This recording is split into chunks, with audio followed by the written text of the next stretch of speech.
LinkedIn News. How are you scheduling fun into your week? Where is it on your calendar?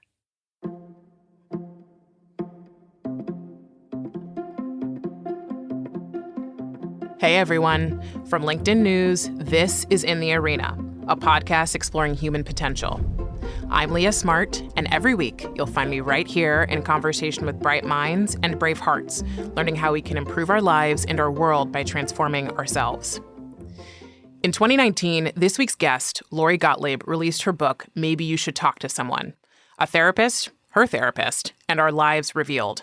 And since then, it's sold over 1 million copies and was named the best book of the year by institutions like Harvard Business School, along with publications like Time Magazine, Oprah Magazine, and USA Today. Lori is a psychotherapist who used her book to let us all peek behind the curtain of therapy, both her own sessions and 5 of her clients. My big intention is just to make emotional health accessible to people. And so all of my work does that. It takes therapy out of the therapy room. I was totally blown away by how relatable, honest, and truly hilarious this book was. But that same year, in 2019, according to the CDC, less than 20% of adults had received mental health treatment in the last 12 months. However, starting in 2020, therapists reported a spike in referrals, suggesting that people seeking support was on the rise. Still, according to a 2020 study, almost half of Americans also felt that going to therapy was a sign of weakness, many believing their problems simply weren't big enough. So while people seeking therapy is on the rise, we still have work to do on the stigma and, frankly, understanding the upside of therapy. And Lori is doing just that by talking about how people who think their problems don't matter enough can massively benefit from talking to someone. Here's Lori. There are so many misconceptions about what therapy is and why people would go to therapy. And I think that the reason there has been so much stigma is because, first of all, people think that if you go to therapy, something is wrong with you. And that's such an interesting dichotomy when you think about how we think about our physical health versus how we think about our emotional health. So we have this hierarchy of pain in our minds around emotional health, that if it doesn't meet threshold, then you don't go to therapy. And we don't do that with our physical health. So if you fall down and you break your arm, you don't say, well, I'm not going to go get a cast or get treated for this or get an x-ray because it's not as bad as I don't have a terminal illness, let's say, or, whatever your hierarchy looks like. We go and we get treated. We also go preventatively. We go every year for a checkup to make sure to say, okay, what am I doing? And how can I proactively take care of my health, right? We do that with our physical health. We exercise, we eat well, we talk to our doctor about, what can I do to maintain my health? And with our emotional health, we feel like unless you're having the equivalent of an emotional heart attack, then you don't do anything for your emotional health. You just power through. So people will be like, yeah, maybe I'm kind of sad, or I'm kind of anxious, or I'm having trouble sleeping, or I'm having difficulty in this relationship, or I can't figure out my professional life, or whatever it is. They think, yeah, but I have a roof over my head and food on the table, so, it's not that bad. And then it just gets worse. Or it kind of stays the same, but you're not really fully present. You're not really fully there. You're kind of just going through the motions. Mm-hmm. And so I think that people don't understand that there are many, many kinds of reasons that people will come to therapy. And I always say that if you're asking yourself if you should go to therapy, that's your inner therapist saying, yes, you should go to therapy. See what it's about. At least go see what it's about. And you bring up such an important topic, which is comparative suffering, which I think we're all somehow underneath all of our pain and suffering. We're trained to compare to something else that's much, much worse. And then by doing that, we essentially X out our own suffering and say, well, then I'm not suffering at all. And so I'm like, where did this come from that we have this idea that we have to be literally at the worst possible point in the world to be able to go to therapy? And I think it's also because of the stigma of what mental health has meant up until, 40 years ago. Well, I think we're finally realizing that there is a strong connection between the mind and the body also. So sometimes it was more acceptable to say, oh, but I have stomach problems versus, oh, let's look at the root of that problem. You are suffering from severe anxiety, right? Or you have unprocessed trauma or, whatever is going on. But also you can have a really good life and also be curious about yourself. So you don't have to have experienced intense suffering. Everybody suffers in some way or another. You can't go through life as a human and not have gone through some kind of struggle. So we all struggle in different ways, but we minimize our struggles if we feel like everything else looks too good. And I think that what some people discover when they go to therapy is that there are patterns or ways of being or ways of navigating through the world that are holding them back, that are affecting their relationships, that are affecting the ways that they can love and be loved, that are affecting the ways that they move through their careers or their desires or their dreams or their ambitions. And so I think that it's really important that we understand that therapy is a process of having someone hold up a mirror to you and help you to see something about yourself that maybe you haven't been able to see so that you can make those changes in your life. And that's very different from what our friends do. So I talk in Maybe You Should Talk to Someone about the difference between idiot compassion and wise compassion. Idiot compassion is what our friends do. We say, this happened with my boss or my coworker or my partner or my whatever. And we say, yeah, you're right. They're wrong. How dare they? Right? Because we think we're being supportive. Right. And it's kind of like if you listen to your friends over time, you might think in your head, but not say to them, if a fight breaks out in every bar you're going to, maybe it's you. So maybe this has happened in several jobs or in several relationships, or this keeps happening, with this person all the time. That's idiot compassion. Wise compassion is what a therapist will do, which is we help you to see your role in what's going on. And, the word compassion is there because it's done with compassion, but we can't really help you if you are coming in with a faulty narrative. And I say that because we're all unreliable narrators, meaning we all are telling a story through our subjective lens. And there are lots of other parts of the story that we're minimizing or we're exaggerating or we're leaving in, we're leaving out because we feel shame or we want to look good or whatever it is. And that's outside of our awareness. We're not necessarily doing that on purpose. And a therapist can help you fill in those other threads in the story so that you now have the freedom to make choices that you didn't have before because you didn't even understand the fullness of the situation. There was someone that I know who recently said to me, I want to be on purpose. And it just stuck with me. I was touched by it, but I was already really deep in the self-discovery space, self-exploration, and taking action to, improve myself. But, I will say there have been times where, I think about my own therapy sessions where I probably danced around a lot of topics, partially because I didn't want to change. Probably somewhere conscious and unconscious, I feared change. And it makes me think of people who say, that quote, like, that's just how I am.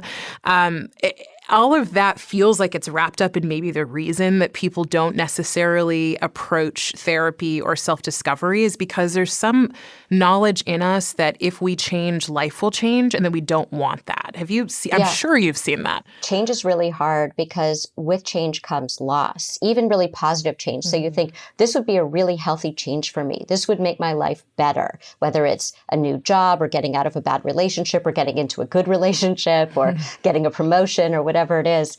And we resist change because with change, we lose the familiar. And that's very scary because humans don't do well with uncertainty as a rule. And so if we have to give up the thing we have, we're going to something that we don't yet know what it will feel like. And that makes us really nervous. And people don't realize too, there's a chapter in the book called How Humans Change, and it goes through the stages of change. So this is why New Year's resolutions often fail, because people think, this is the change I want to make. On this day, I'm going to make the change. And then that's what, it's like Nike, just do it. Yeah. It doesn't always work that way. And often it doesn't last because the stages of change are such that you start with pre-contemplation, where you don't even know that you're thinking about making a change. Then there's contemplation, where you know that you want to make the change, you're thinking about it, but you're not ready to do anything about it yet. Then there's preparation, where you're saying, okay, what steps do I need to take to prepare for this change? If I'm going to move, if I'm going to look for a new job, if I'm going to stop using the substance, whatever it is, what kind of support will I need? What are the steps I need to take? And then there's action, where you actually make the change. And people mistakenly think that that's the last stage. It's not. The next stage, and that's the most important stage, is maintenance. How do you maintain the change? And the biggest misconception people have about maintenance is that they think that maintenance means you are just sailing along maintaining the change. No, you're going to slip back like chutes and ladders. You're going to slip back a lot because it's not your new normal yet. We cling to the familiar. So you have to wait until it feels like your new normal. It feels natural to you. And it's going to feel very uncomfortable, like you've been plopped into this new land. You don't know the mores, the language, the directions, the culture, your way around. You're just lost.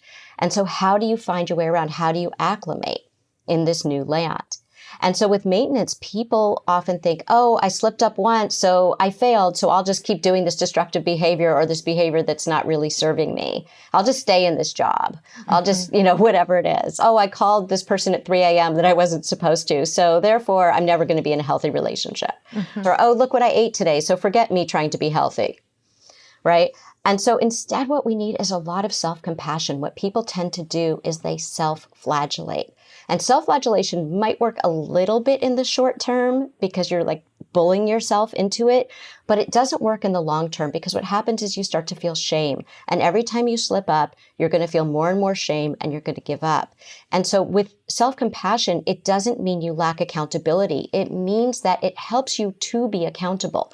If your kid came to you and said, oh, look, I messed up in this way, if you scream at them, are they going to be more apt to say, oh, wait, let me try to get back on track here? Or are they going to be terrified of ever slipping up? So if you can be compassionate, say, this is what I expect of you. Here are the expectations. Let's talk about what happened. Let's talk about what kind of support you need so that you can look at this next time when you feel like you might slip back. And let's see what you need to do differently. Well, that's going to really help. So it's self-compassion with accountability. You're reminding me, as you talk about self-flagellation, it makes me think of the character in your story, John, who is kind of like on the opposite end of the spectrum of self-flagellation. In his world, everyone's an idiot. So blame is really the main kind of character in his story. Is that how it goes? Are we either self-flagellating or blaming, or are we, as hard on ourselves as we are on other people? So John in the book is this very successful person who works in the entertainment business, and he thinks that everyone around him is an idiot and that he's smarter than everybody else and he knows better. Now, he's wildly successful, so you can see sort of why he thinks that. And, but at the same time, what he's doing is he's saying the unspeakable with his behavior. So there's something that he's acting out. He can't let people get too close to him. It's very threatening for him, and he doesn't realize this. And I think that so often when we look at people's behavior, whether that's in our personal relationships or at work, I think that we need to remember that they're acting this way because they're telling us something with their behavior that they can't communicate directly with their words. And maybe that will help us to have a little more compassion for them. It doesn't make it necessarily easier to deal with their behavior. But I think when you have a little bit more compassion, you don't take it so personally. You realize it's much more about them and something they're dealing with and struggling with than it is about you. And maybe that helps you to be less reactive to it. And then do you believe, as you're listening to John, as I listen, as someone who's done a lot of this work, and I do have a lot of compassion and empathy for others, I truly can say I probably have empathy for everyone that's here right now on this planet. Even if their behaviors are atrocious, there's something in that story that, as Brené Brown says, will bring you to your knees. And lots of people have shared how stories can shift our perceptions of people. Do you believe that people are doing the best they can despite their behavior? And like, how do we expand that beyond the people we love, or maybe very specifically to the people we love? I feel like there's like a middle ground between our family right? And the lack of compassion we may have for them and blame we hold. And then people in the world who are highlighted in the news, who are doing things that are awful that we just can't justify. And both of those ends of the spectrum cause us to separate from other people. So how do we rectify that? Do we? Is it worth it? Well, I think that the reason that John in the book starts off being the most unlikable at the beginning, and at the end, most people will say John was their favorite person in the book. And I think it's because they saw his humanity. They saw what was underneath it all, and they understood that. And yes, it brought people to their knees. Mm-hmm. So I think that it's really important for us to remember that when people act in a certain way, what they're doing is they're projecting their pain out into the world. So they have so much pain internally that they don't know what to do with it, and then they project it out in the world. That's not to condone what they're doing, but it's helping us to kind of have a framework to understand how could somebody act in that way, whether it's, something on a personal level or someone at work or something that goes on in the world that we see these tragedies every day. Mm-hmm. In my own experience, I think I went to therapy before a lot of people in my life went to therapy. And as I started to go to therapy, as I started becoming a coach, I started digging much deeper into my own empathy. And then naturally, as you probably experienced too, it's like everyone wants to talk to you about their problem, right? Because they can see how much you can hold. I think there's also a challenge with therapy where in certain cultures, and I think for many people, they say, I don't want to share my personal private life with someone who doesn't know me. And so their friends and their family become their therapists in a way. How do you work through that? Like, is there a way to, support people with boundaries when you think about how you act as a good friend, but not take it on yourself? I think that one of the things that happens in therapy is that people have this misunderstanding that, and I think in certain cultures, the reason they don't want people to go to therapy is that they feel like the therapist is going to turn that person against the family and the culture.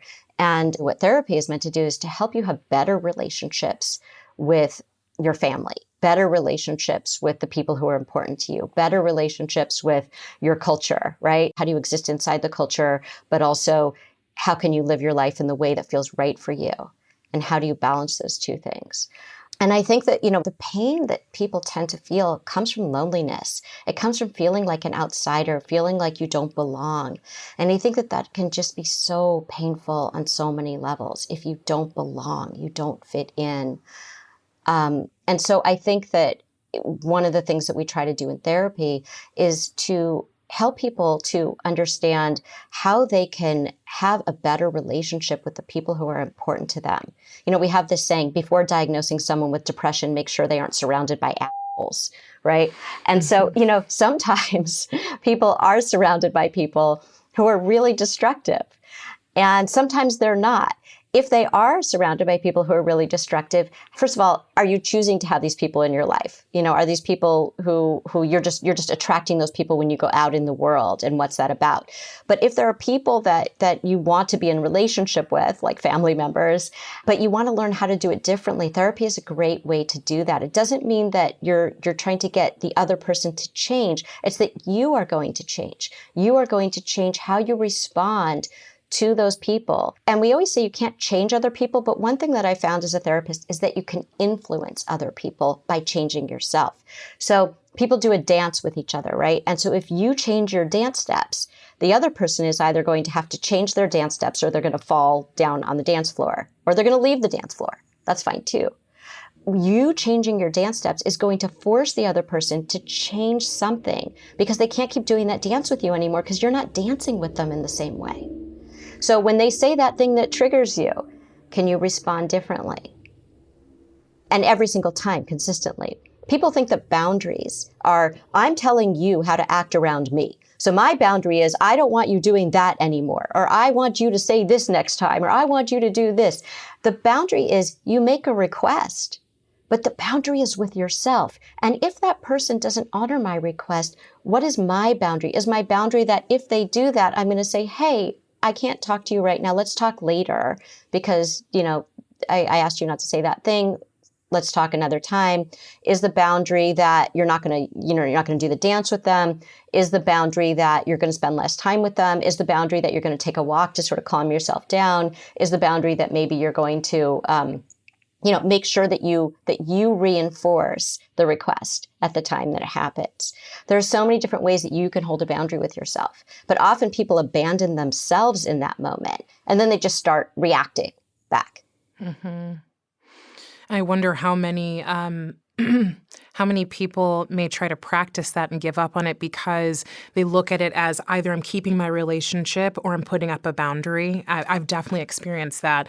And my relationship is so important. I don't know who I am or what I would be without this specific, family member, friend, partner, that I simply do betray myself for the sake of the relationship. And what I've found in that experience is like resentment just builds and builds and builds, because once you start going on this path of self-discovery, self-exploration, and personal growth, it's really hard to like unsee what you've seen and undo what you've learned. Well, a boundary can also look like this, that if I go to this person with something that feels really important to me and kind of tender to me, like I have this great idea about the next thing I want to do in my career, but every time I go to them, they shoot it down. And then I feel bad about myself and then I never pursue it. Or, I'm really excited about this thing, but I know they're going to somehow make me feel bad about it. That's not the person to go to, but you can still be in a relationship with them. So say that that's your parent. You can talk about different things with your parent. Does it feel sad? Do you have some grieving to do that you can't share these kinds of things with your parent? Yes. And so that's the grief work that you have to do. But you can also find other things that feel good around your parent. Like, I really like the holidays with my family. Or I really like sometimes chatting about other relatives with my mom. Mm-hmm. Or I like going shopping with my mom. That's fun. Or whatever it is. But you have to have a boundary with yourself. I am not going to bring things that I hold very dear to me to the person who is going to make me feel bad about that. Like, why would you keep going back and back and back to the dry well when you know every time there will be no water there? In fact, not only will there be no water, but there might even be like a snake like that comes coal. out. Yeah. Yeah, it makes me think of the fact that, like, I've been guilty of this, and I think a lot of us are, that people are supposed to be everything to us, that everyone in our lives is supposed to be able to hold all of us, and if not, then it's either kind of all in or all out, and there's something wrong with them, when in reality what you're saying is like, know your people. I would say choose your audience well for everything, and know who your audience is for the various kinds of things that you're going to bring to them. And that way you have different people that, really enrich your life in different ways. And that's okay. They don't have to be there for every single thing in every single way. And I say that especially with family. We're off to a quick break. I love Lori's simple point that therapy is truly about how to have better relationships with the people in your life. And the main beneficiary is you. I think too many people feel like therapy or coaching is about waiting until things are terrible to seek help. But what if we worked out seeking help to buffer us through the highs and lows instead? As they say, you don't have to be sick to get better. When we get back, Lori shares what actually happens in therapy, why people who feel like they're just normal people with normal problems can benefit from it. I feel like I'm pretty normal.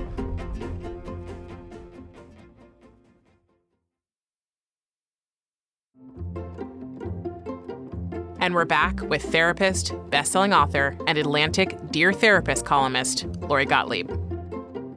I loved your book because you also shared your own story, right? And so we rarely hear about the human side of our therapists or our coaches or those that mentor us. What's the most meaningful thing that you learned and have learned in going through therapy for yourself? Well, I say at the beginning of the book that I really, I think that my greatest credential is that I'm a card-carrying member of the human race, that I didn't want to just be the expert up on high. I wanted to show that we're all more the same than we are different.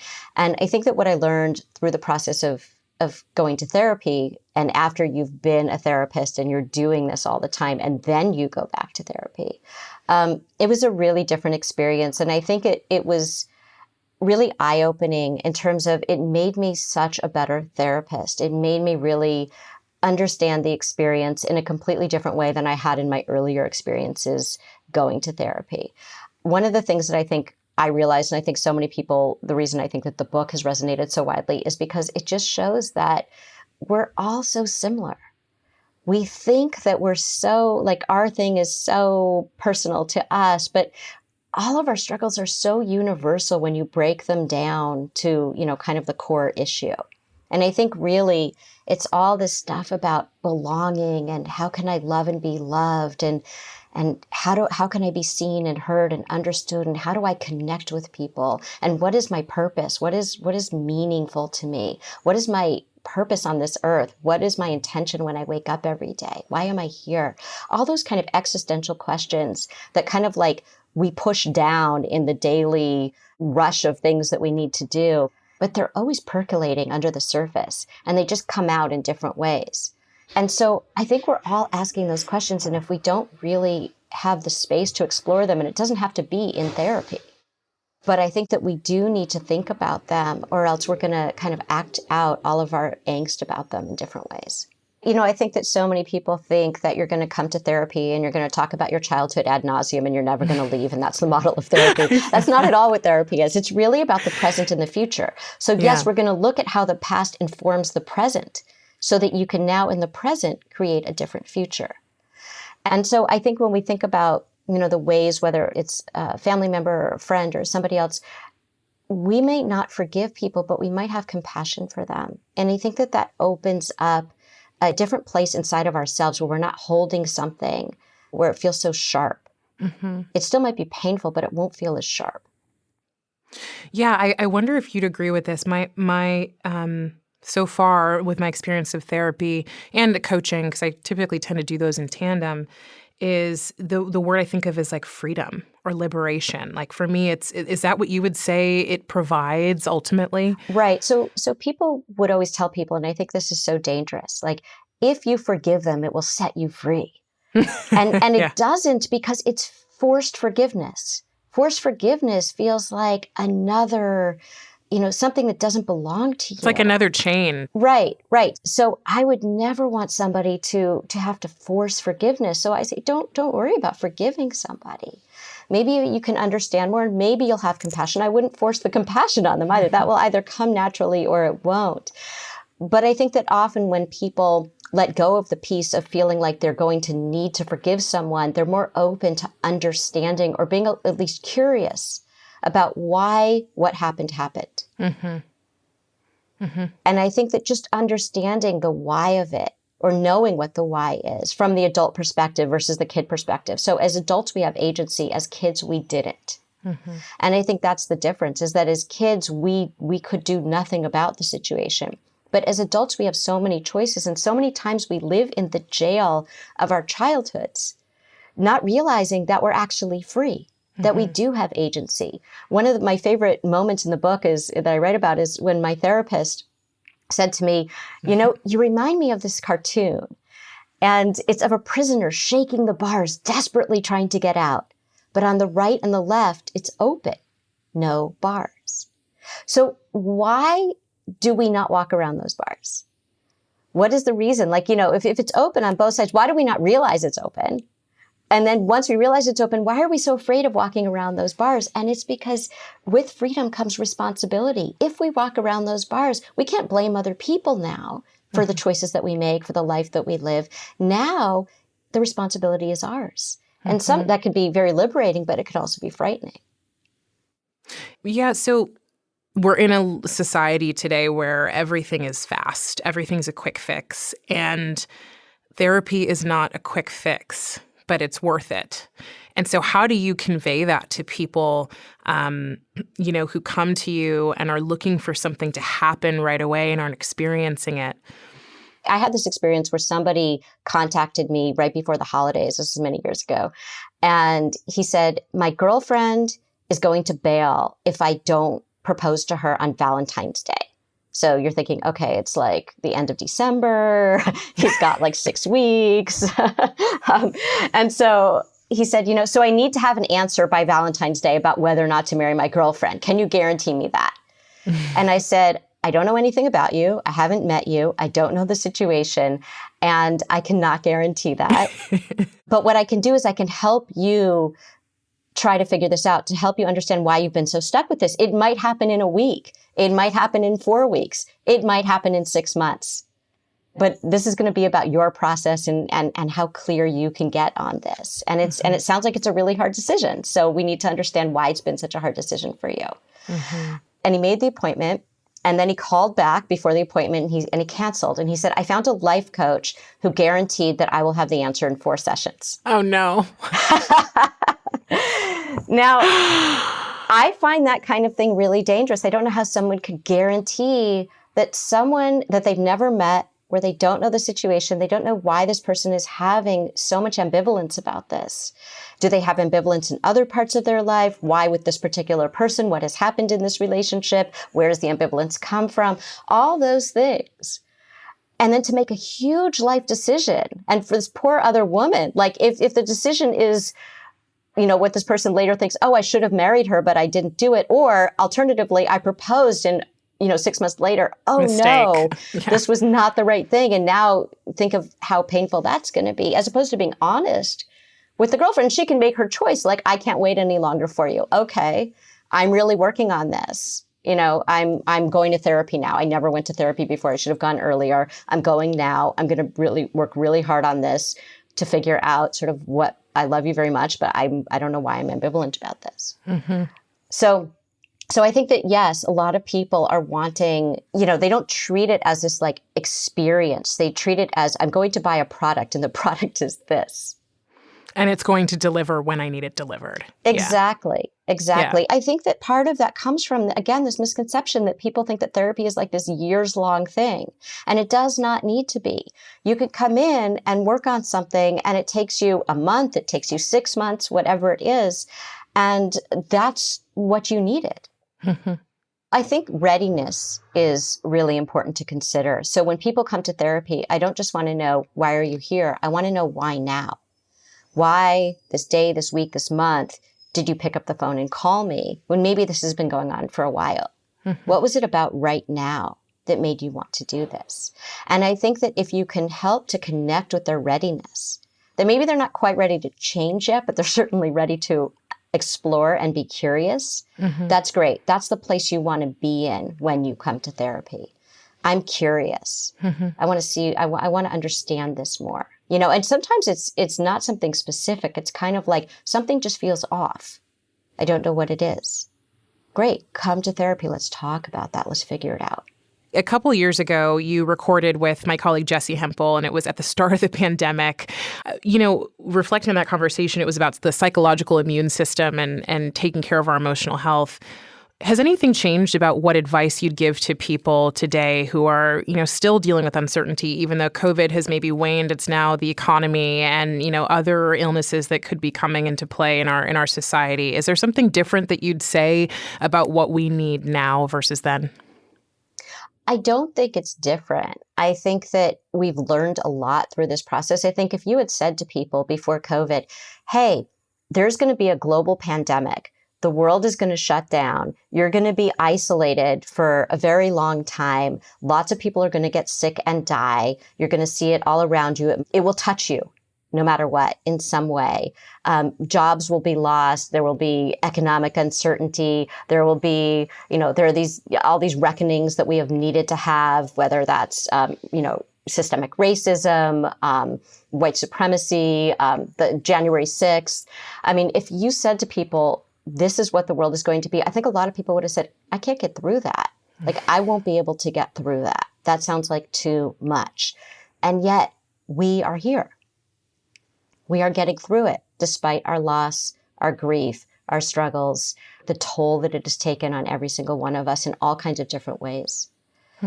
And so I think that that's what I mean by the psychological immune system, that we think we can't survive certain things, and yet we do. And I think that's important to hold on to. And the question is, are we getting the support that we need? Are we talking about it? Are we connecting with people? Are we reaching out when we need help? Because what prevents people from, you might be here, but you're not present. You're not alive. You're not living. You're just kind of a shell of yourself, versus the people who are managing to live despite that. Mm-hmm. Those are the people who have found a way to connect and reach out and do the hard thing of talking to other people and connecting with other people around these things that feel really hard to talk about. Yeah. Yeah, absolutely. And I have to then tribute to my therapist who's been through a lot with me. She has been the person I've been able to share the most with and then work through so much of this with so that I'm better for the people around me. So with that, Lori, I'd love to have you complete these 3 statements. The first is better humans are compassionate. Better work is enjoyable. And a better world has tolerance. Beautiful. Thank you so much for what you're doing and loved having you here. Oh, thanks so much. Really appreciate the conversation. That was Lori Gottlieb, author of the bestselling memoir, Maybe You Should Talk to Someone, and the new Maybe You Should Talk to Someone workbook. She's also the writer of The Atlantic's Dear Therapist column. One big thing before we go. As a coach and someone who teaches mindfulness, I get asked in almost every session I've done, how do I get people in my life to do this stuff? And the annoying but honest answer is you don't. What you do is you show up, you do it yourself, and you lead by example. And what happens is they see changes in you. They want to know what you're doing. And perhaps they're part of that nearly half of Americans who still feels they'll appear weak if they seek support. So give them a nudge.